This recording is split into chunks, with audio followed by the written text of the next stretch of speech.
Perkenalkan, nama saya Yuna Mawadda dengan NIM 25010111113 dan saya mahasiswa Fakultas Hukum semester 1 di Universitas Samudra.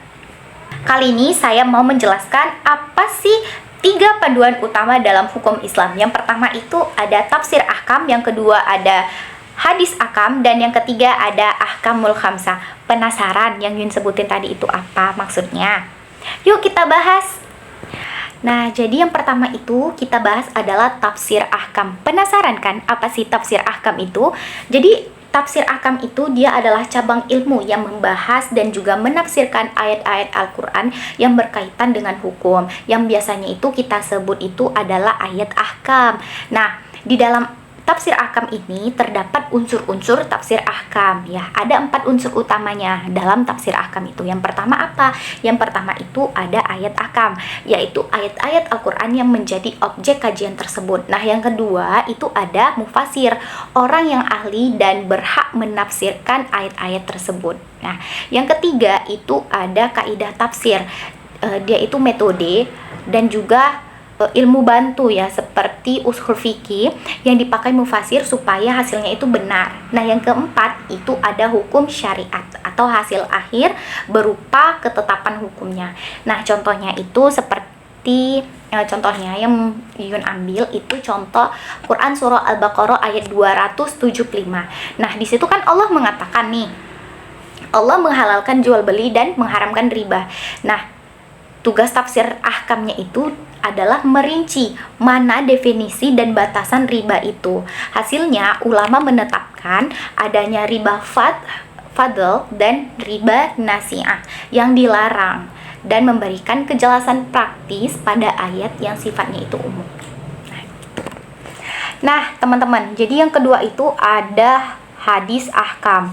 Tahu nggak hadis ahkam itu apa? Jadi hadis ahkam itu dia adalah sekumpulan perkataan, perbuatan, dan juga ketetapan Nabi Muhammad SAW yang secara spesifiknya itu dia adalah menjelaskan, merinci, dan juga mempraktikkan hukum-hukum Allah ya. Jadi untuk memastikan keasliannya itu hadis ahkam ini mempunyai unsur. Nah, ada 3 unsur dalam hadis ahkam. Yang pertama itu adalah sanad. Jadi sanad itu dia adalah rantai periwayat yang harus kuat dan juga percaya dari sahabat hingga ke Nabi. Dan jadi yang kedua itu ada matan.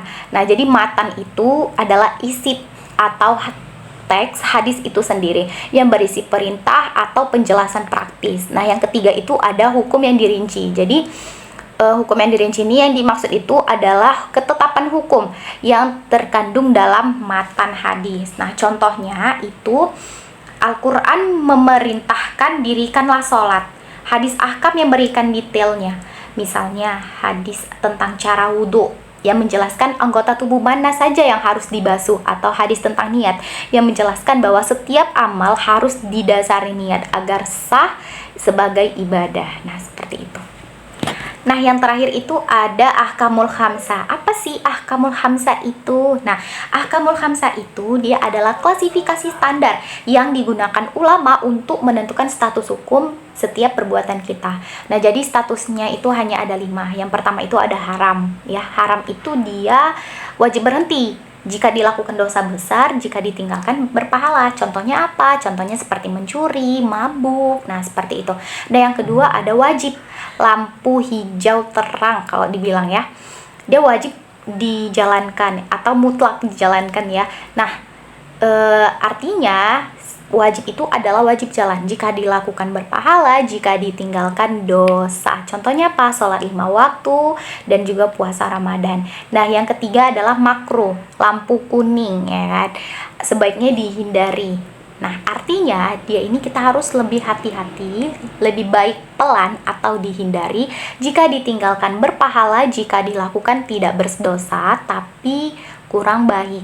Contohnya apa? Merokok atau makan makanan yang berbau bawang atau petai sebelum ke masjid. Nah, seperti itu.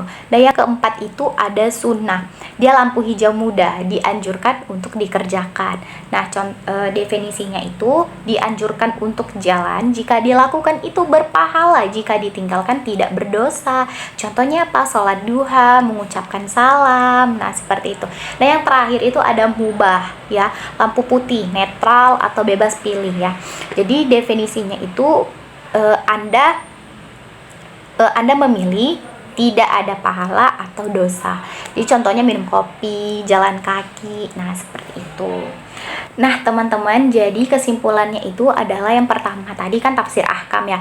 Jadi ini tuh seperti menggali detail aturan langsung dari panduan utama kita, yaitu Al-Qur'an. Nah, yang kedua adalah hadis ahkam. Jadi ini adalah contoh nyatanya dan peragaan dari teladan kita, yaitu Nabi Muhammad SAW, biar kita tahu bagaimana cara menjalankannya dengan benar. Nah, yang ketiga itu tadi ada ahkamul khamsah.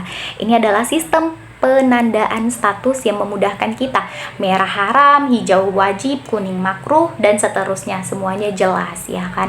Nah, jadi sebagai mahasiswa hukum, menariknya di sini yang kita lihat bahwa hukum Islam itu adalah sangat tersusun rapi, ya. Bukan cuma sekedar perintah, tapi ada cara ilmiah untuk mencarinya. Ini kan yang kita cari dalam setiap aturan hukum itu, ya, intinya itu harus kejelasan dan juga kesamaan. Nah, semoga obrolan kita hari ini lebih semangat dalam menjalani syariat Islam, karena ternyata hukum Allah itu dirancang untuk memudahkan hidup kita. Nah, seperti itu. Terima kasih banyak sudah menyimak. Sampai jumpa lagi. Wassalamualaikum warahmatullahi wabarakatuh. Dadah.